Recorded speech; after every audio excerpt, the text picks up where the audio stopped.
والصلاة والسلام على من لا نبي بعده أما بعد فأعوذ بالله من الشيطان الرجيم بسم الله الرحمن الرحيم إن الدين عند الله الإسلام وما اختلف الذين أوتوا الكتاب إلا من بعد ما جاءهم العلم بغيا بينهم ومن يكفر بآيات الله فإن الله سريع الحساب صدق اللہ العظیم۔ یہ سورہ آل عمران کی آیت نمبر 19 کی میں نے تلاوت کی۔ اس آیت کے اندر جو بات ہمیں سمجھائی گئی ہے وہ سادہ بھی ہے اور انتہائی گہری بھی ہے۔ سادہ تو اس انداز سے ہے کہ اس پوری کائنات کے اندر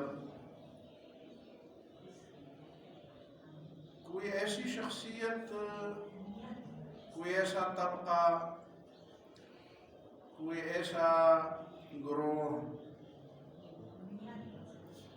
اگر یہ دعویٰ کر لے کہ میں یہ حق رکھتا ہوں کہ پوری دنیا کے انسان میرے سامنے جھک جائیں، میری بات مانیں، مجھ سے ڈریں، میں ان کا محاسبہ کروں، میں ان سے باز پرس کروں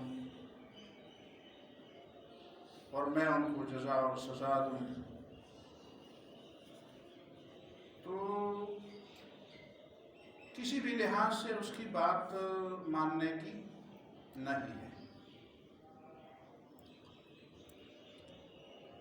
صرف اور صرف رب کائنات کو یہ حق حاصل ہے،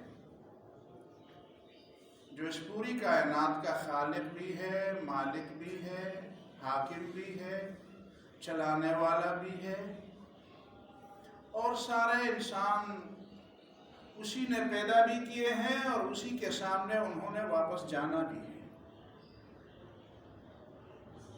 جانا بھی اسی کے پاس ہے، تو باز پرس کا حق بھی اسی کو ہے۔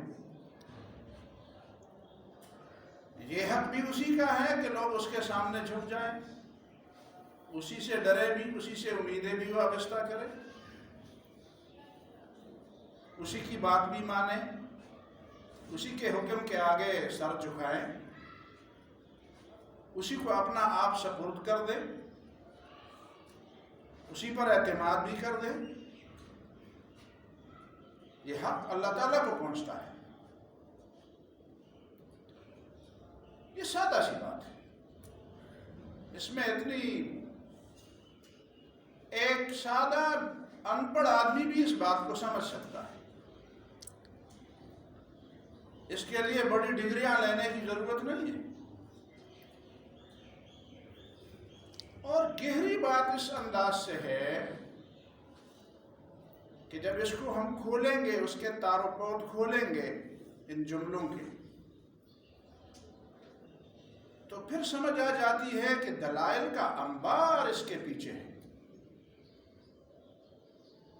دلائل کے پہاڑ، ہزاروں نہیں لاکھوں دلائل ہیں اس بات کے کہ خدا ہی وہ ذات ہے جس کو یہ حق پہنچتا ہے کہ وہ انسانوں سے، ہر دور کے انسانوں سے، ہر طبقے کے انسانوں سے، ہر زمانے کے انسانوں سے،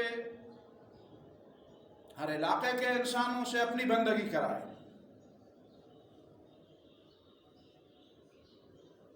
پہلے یہ دو لفظ ذرا سمجھنے ہیں، ان الدین عند اللہ الاسلام۔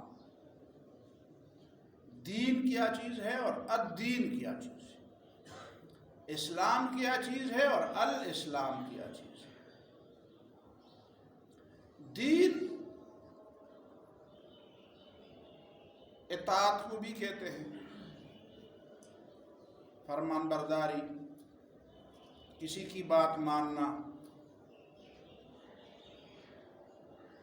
اور دین نظام زندگی کو بھی کہتے ہیں۔ دین جزا اور سزا کو بھی کہتے ہیں۔ تو گویا کہ الدین کا مطلب یہ ہے کہ وہ نظام زندگی جو اللہ تعالیٰ کی حاکمیت اور اس کی اطاعت پر مبنی ہے، اور جس اطاعت کا مطالبہ تمام انسانوں سے کیا جاتا ہے اور کیا جاتا رہا ہے۔ کسی ایک زمانے میں بھی اللہ تعالیٰ نے انسانوں کو اپنی اطاعت سے آزاد نہیں چھوڑا، کوئی ایسا دور انسانوں پر نہیں گزرا کہ جہاں اللہ تعالیٰ نے یہ حکم دیا ہو یا پہلے سے یہ بات کی ہو کہ ایسا زمانہ آ جائے تو آپ میری بندگی سے آزاد ہیں۔ ایسی کوئی بات اللہ تعالیٰ نے نہیں فرمائی، بلکہ حضرت آدم علیہ السلام کو زمین پر بھیجتے وقت صاف بات بتا دی کہ فَإِمَّا يَأْتِيَنَّكُم مِّنِّي هُدًى فَمَن تَبِعَ هُدَايَ فَلَا خَوْفٌ عَلَيْهِمْ وَلَا هُمْ يَحْزَنُونَ فَمَنِ اتَّبَعَ هُدَايَ فَلَا يَضِلُّ وَلَا يَشْقَىٰ۔ میری ہدایت تمہارے پاس آئے گی اور تم نے میری اس ہدایت کی پیروی کرنی ہے۔ تو اللہ تعالیٰ نے انسانوں کو آزاد نہیں چھوڑا، اسی کو الدین کہتے ہیں، اور جس کا بدلہ آپ کو قیامت کے دن ملے گا۔ اللہ تعالیٰ کی اطاعت کا، فرمان برداری کا، حکم ماننے کا، اس کے فرامین پر چلنے کا بدلہ آپ اس دنیا میں نہ مانگے۔ دنیا میں تو شاید اس کے خلاف چلنے پر آپ کو بہت چیزیں مل سکتی ہیں،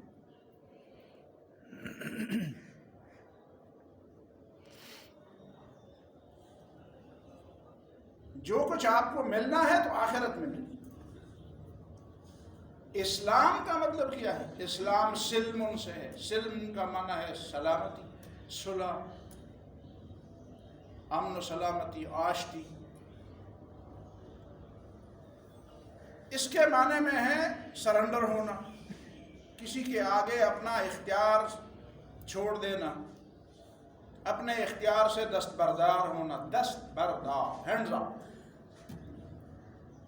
جس طرح کوئی فوجی یا کوئی پولیس کسی کو پکڑتا ہے تو پہلی بات مجھے کہتا ہے کہ سرنڈر ہو جائے، ہینڈز اپ،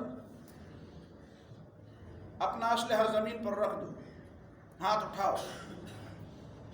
تو ہاتھ اٹھانا اس بات کی دلیل ہے کہ بس میرا اختیار ختم۔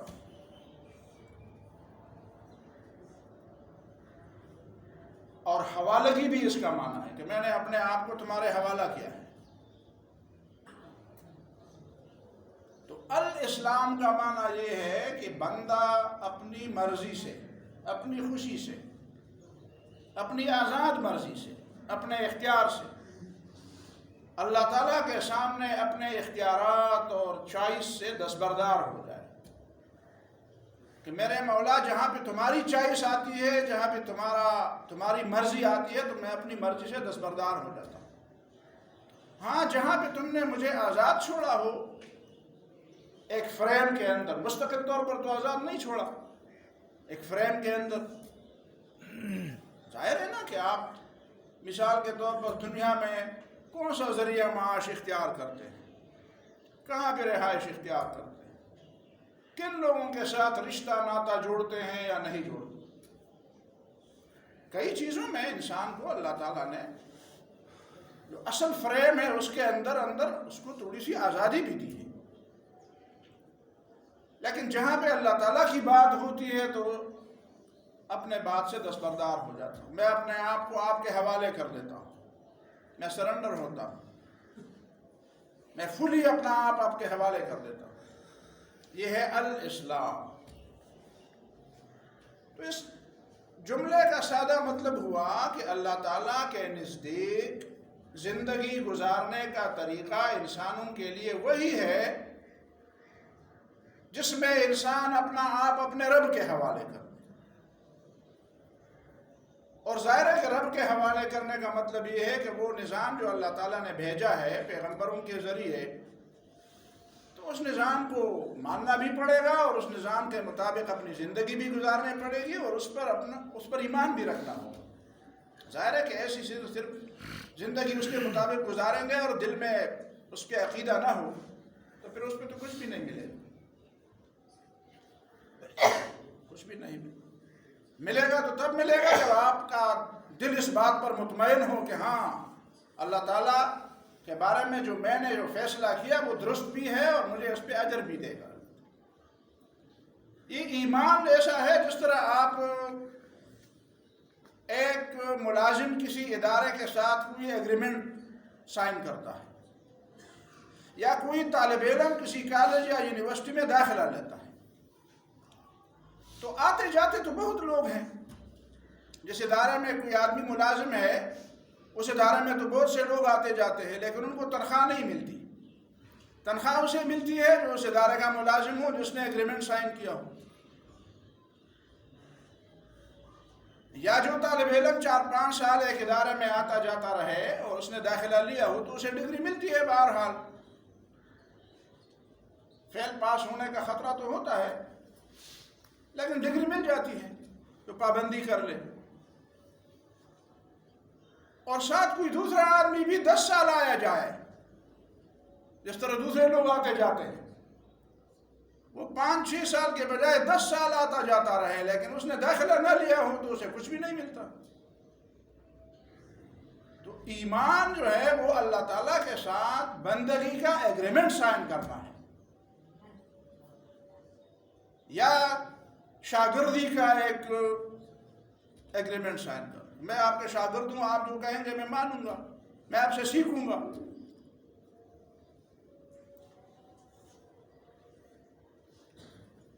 اسی بنیاد پر ایمان کے بغیر چاہے دنیا میں کوئی جتنا بھی نیکی کر لے، انسان کی خدمت کر لے، جو کچھ بھی کر لے، دنیا میں اس کو اللہ تعالیٰ اجر دے گا تو دے گا، اس کی مرضی ہے، لیکن آخرت میں اس کو کچھ بھی نہیں ملے گا۔ آخرت میں جو کچھ ملے گا ایمان کی بنیاد پر ملے گا، یہ بنیاد ہے۔ ان الدین عند اللہ الاسلام، اللہ تعالیٰ کے نزدیک زندگی گزارنے کا واحد طریقہ صرف اور صرف اسلام ہے، جو اللہ تعالیٰ کو اپنا آپ سپرد کرنا ہے۔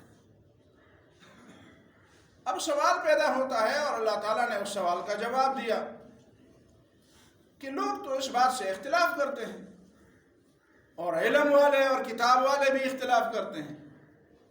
ایسے لوگ اختلاف کرتے ہیں جو ان کے پاس علم ہے اور جو کتاب کا دعویٰ بھی کرتے ہیں۔ تو اللہ تعالیٰ نے فرمایا کہ وَمَا اخْتَلَفَ الَّذِينَ أُوتُوا الْكِتَابَ إِلَّا مِن بَعْدِ مَا جَاءَهُمُ الْعِلْمُ بَغْيًا بَيْنَهُمْ۔ اللہ تعالیٰ کے اس بارے میں کہ اللہ تعالیٰ نے فرمایا کہ دین صرف مجھے اپنا آپ حوالہ کرنے کا نام ہے، کہ بندہ میرے اختیار کے مقابلے میں اپنے اختیار سے دستبردار ہو جائے۔ اور کچھ لوگ کہتے ہیں کہ نہیں، یہ تو ایک انفرادی عمل ہے، بس نمازیں پڑھو، دل میں اللہ تعالیٰ کا خوف رکھو، ذکر و اذکار تسبیحات پڑھو، اجتماعی نظام میں کوئی دخل مداخلت نہ دو، جس طرح بھی لوگ کرتے ہیں تو اسی طرح کرتے رہو۔ یہ جو تم کہتے ہو کہ دین اجتماعیت کا اور اجتماعیت کی اصلاح کا نام ہے اور دین نظام زندگی کو کہتے ہیں، اسی بات سے تو اہل علم اختلاف کرتے ہیں۔ اہل علم اور اہل علم اختلاف کرتے ہیں علم قوت۔ تو یہ بھی ممکن ہے کہ اہل علم اپنی وجہ سے اختلاف کرتے ہیں، اور یہ بھی ممکن ہے کہ کسی دوسری قوت والے نے اہل علم کو ہائر کیا ہو اور انہوں نے ان کو اپنے راستے پر لگایا،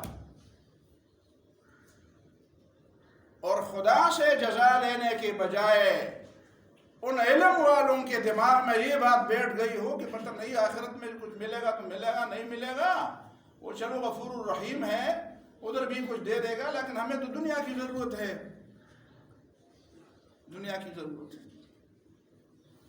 یہ ضروری نہیں ہے کہ جس کے ہاتھ میں کتاب ہو وہ درست راستے پر جا رہا ہوگا۔ کتاب نہیں، کئی کتابوں کا حامل بھی غلط راستے پر جا سکتا ہے۔ کتاب کے پاس کوئی ڈنڈا تھوڑا ہے کہ وہ آپ کو روکے۔ یہی جو بنی اسرائیل تھے، ان کے پاس اللہ کی کتاب تھی، تو تورات نے اٹھ کر ان کا ہاتھ تو نہیں پکڑا۔ اور ہماری اس امت میں، امت مسلمہ کے اندر جو گمراہ لوگ ہیں، وہ بھی قرآن ہاتھ میں لیے ہوئے تب پھر بھی گمراہ ہیں۔ اگر وہ اس علم کے تقاضے پورے نہیں کرتے، خدا کا خوف دل میں نہیں رکھتے، جس طرح ام المومنین حضرت عائشہ رضی اللہ تعالیٰ عنہ نے فرمایا کہ لیس العلم عن کثرت الحدیث ولکن العلم عن کثرت الخشیہ۔ علم صرف یہ نہیں ہے کہ آپ کو باتیں بہت یاد ہیں، علم یہ ہے کہ تمہارے دل میں خدا کا خوف کتنا ہے، آخرت کی جوابدہی کا تصور کتنا ہے۔ اور بغیم بینہم کا مطلب کہ جن کے پاس علم ہوتا ہے یا جن کے پاس کوئی قوت ہو، علم جو بھی علم ہو، کسی وجہ سے وہ ممتاز ہو، کسی میدان میں وہ ممتاز ہو، اب جب دیکھتا ہے کہ میرے پاس جو کچھ ہے وہ لوگوں کے پاس نہیں ہے،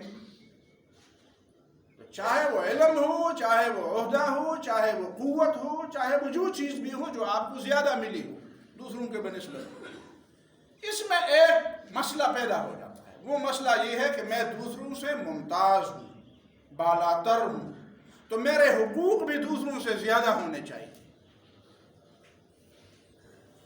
مجھے دوسرے لوگوں کو جو کچھ ملتا ہے اس کے مقابلے میں مجھے زیادہ ملنا چاہیے۔ دوسرے لوگ جو عام قطار میں کھڑے ہوتے ہیں، مجھے کیوں قطار میں کھڑا کیا جائے؟ دوسرے لوگوں سے جو باز پرس ہوتی ہے کہ تم نے یہ کیوں کیا، یہ کہاں سے لیا، یہ سوالات مجھ سے نہیں ہونے چاہیے۔ بغیم بین، یہ بغاوت ہے، یہ دماغ کے اندر ایک بغاوت ہوتی ہے، ایک خناس ہوتا ہے جو آدمی کو یہ سمجھاتا ہے کہ چونکہ تو بڑا آدمی ہے لہذا دوسرے لوگ کون ہوتے ہیں جو تم سے باز پرس کر لے، اور یہ جو قطاروں میں کھڑے ہوتے ہیں، یہ جو عام حقوق لوگوں کے ہوتے ہیں، یہ تو میری طرح نہیں ہے، میں تو ان سے بالاتر ہوں، تو مجھے ان سے زیادہ ملنا چاہیے۔ بھائی اللہ تعالیٰ کے دین سے بغاوت ایسے لوگوں نے کی، پیغمبروں سے بغاوت ایسے لوگوں نے کی جو اپنے حق پر راضی نہیں تھے اور اپنے حق سے زیادہ لینا چاہتے تھے، اور ایک قدم آگے بڑھ جائیں ایسے لوگوں کے ہاتھ میں جب اختیارات آ جائیں، جب وہ فیصلے بھی کرنے لگے، جب وہ قوانین بھی بنانے لگے، تو پھر قدم قدم پر ان کو استثناء حاصل ہو جاتا ہے۔ استثناء خدا نے نہیں دیا ہوتا ہے، استثناء انہوں نے خود اپنے آپ کو دیا ہوتا ہے۔ وہ ہمارے ہاں مشہور ہے، تو آپ سب کو پتہ، کہتے ہیں کوئی نابینا آدمی تھا، اس کا جی چاہا کہ کسی کھیت سے کچھ پھل توڑے، تو چھپکے سے ادھر چلا گیا، تو آہستہ سے کہا کہ ایک پھل توڑ دوں، تو پھر خود اپنے آپ کو جواب دیا کہ دو تو توڑ دوں، کھیت کا کیا بنتا ہے، دو تو توڑ دوں، 10 تو توڑ دوں، خود اپنے آپ کو جواب دیا۔ دیکھیں جب انسان ذہن کے اندر یہ بات بیٹھ جاتی ہے کہ مجھے آپ اس قطار میں کیوں کھڑا کر دیتے ہیں، میں تو اس قطار سے باہر کا ہوں، اوپر ہوں، تو پھر یہی بات ہوتی ہے کہ نہیں مجھے استثناء ہونی چاہیے، مجھے عام حقوق سے زیادہ۔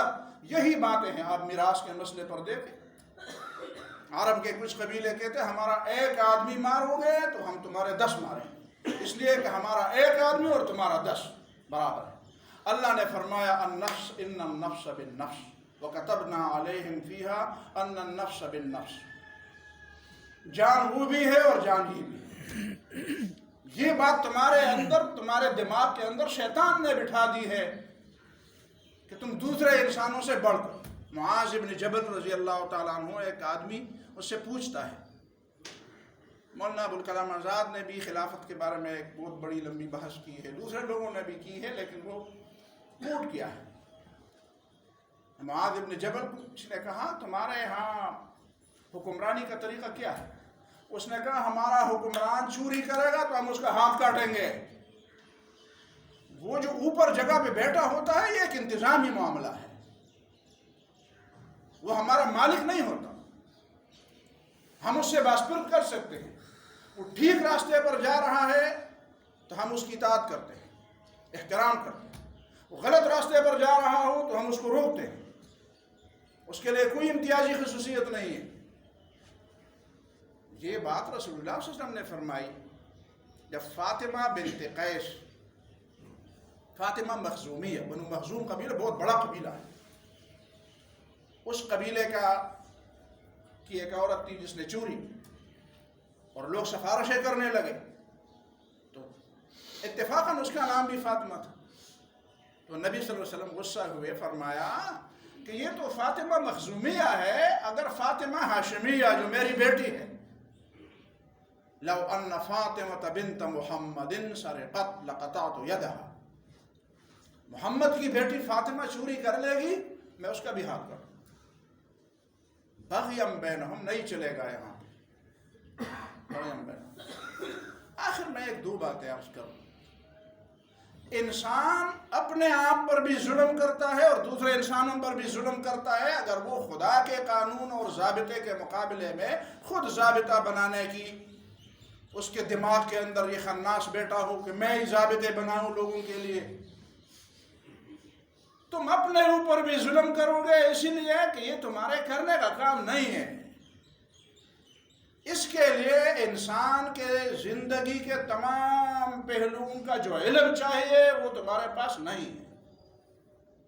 اس کے لیے اس پوری کائنات کا ماضی، حال اور مستقبل ایک نظر میں دیکھنے کے لیے بالکل اسے یہ حق پہنچتا ہے کہ پورے انسانی زندگی کے تمام پہلوؤں کو بھی ایک نظر سے دیکھتا ہو، تمام طبقات، انسانی کمزوریاں، انسانی خواہشات، انسانی ضروریات، ماضی، حال اور مستقبل کے انسانوں کے، اور انسان جس کائنات کے اندر رہتا ہے اور جس چیزوں کے ساتھ اس کا تعلق ہے ان تمام چیزوں کا مالہا و مالہا اس کے سامنے ایسا ہو جس طرح تمہارے ہتھیلی میں کوئی چیز۔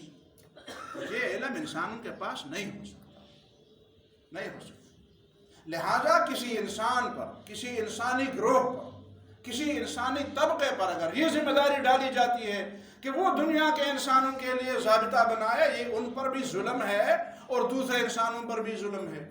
دوسرے انسانوں پر کیسے ظلم ہے؟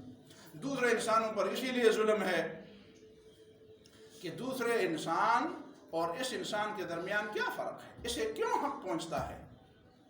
امریکیوں کو حق پہنچتا ہے، یونانیوں کو حق پہنچتا ہے، مصریوں کو حق پہنچتا ہے، کسی طبقے کو حق پہنچتا ہے، کسی خاص طرز زندگی والے لوگوں کو حق پہنچتا ہے۔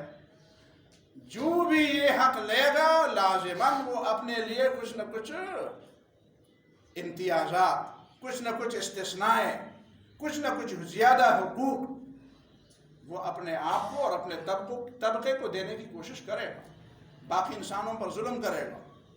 سوال پیدا نہیں ہوتا پختون قوانین بنائے گا تو پنجابی اور بنگالیوں کو غرق کر دے گا، بنگالی اور پنجابی بنائے تو ہمیں غرق کر دے گا، عرب بنائے تو عجم کو تباہ کر دے گا۔ کہتے ہیں کہ تم کون ہوتے ہو؟ تم تو عجم، تم تو گونگے ہو۔